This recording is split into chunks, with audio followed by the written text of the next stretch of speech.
नमस्कार दोस्तों, ये कहानी है एक सच्चे देशभक्त की। दोस्तों, हमारे देश में हमेशा देशभक्ति को धर्म से ज्यादा महान माना गया है।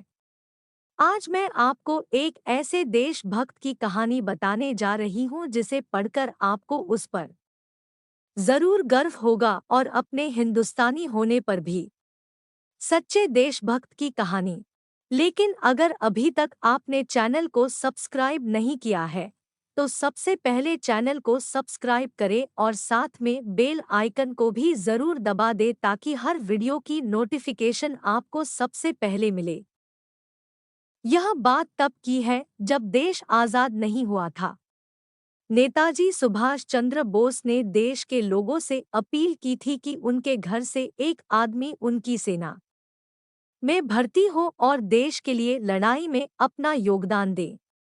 इस अपील को सुनकर पहाड़ी प्रदेश में रहने वाली एक बूढ़ी माँ बहुत खुश हो गई क्योंकि वह अपने देश से बहुत प्यार करती थी और वह चाहती थी कि उसका बेटा भी सुभाष जी के सेना में भर्ती होकर देश के लिए लड़े।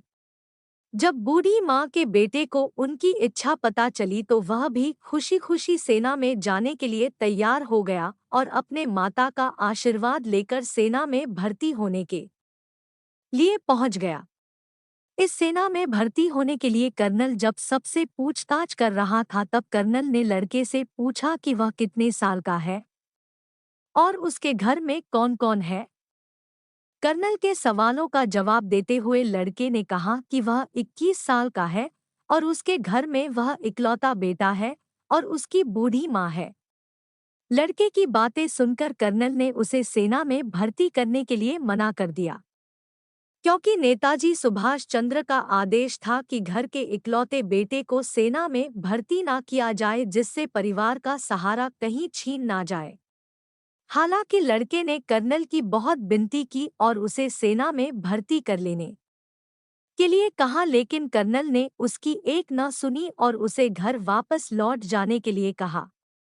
निराश होकर लड़का घर लौट गया और सारी घटना अपनी माँ को बताई। इस दुख को उसकी माँ सहन नहीं कर पाई और उसे आखिरी कुछ शब्द बोलकर वह अपना देह त्याग गई। माँ का अंतिम संस्कार करके लड़का फिर से सेना में भर्ती होने के लिए वहीं पर वापस लौट आया और वापस लौटकर उसने कहा कि अब उसके पास कोई परिवार नहीं है। उसके परिवार में एक सदस्य जो उसकी माँ थी वह भी उसे यह कहकर चली गई कि वह आज से उसकी माँ नहीं है क्योंकि वह उसकी देशभक्ति के रास्ते में रोड़ा बन रही है, इसलिए उसे उसकी माँ कहलाने का हक नहीं है और उसकी असली माँ भारत माता है। इन सारी बातों का नेताजी को जब पता चला तो उन्होंने इस देशभक्त माता को श्रद्धांजलि दी और उनके बेटे को सेना में भर्ती कर लिया और उन्हें कप्तान की पोस्ट पर नियुक्त कर दिया।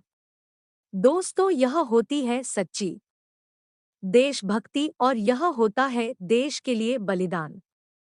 घरों पर झंडे लगाने से या स्पीकर पर देशभक्ति के गाने बजाने से देशभक्ति साबित नहीं होती।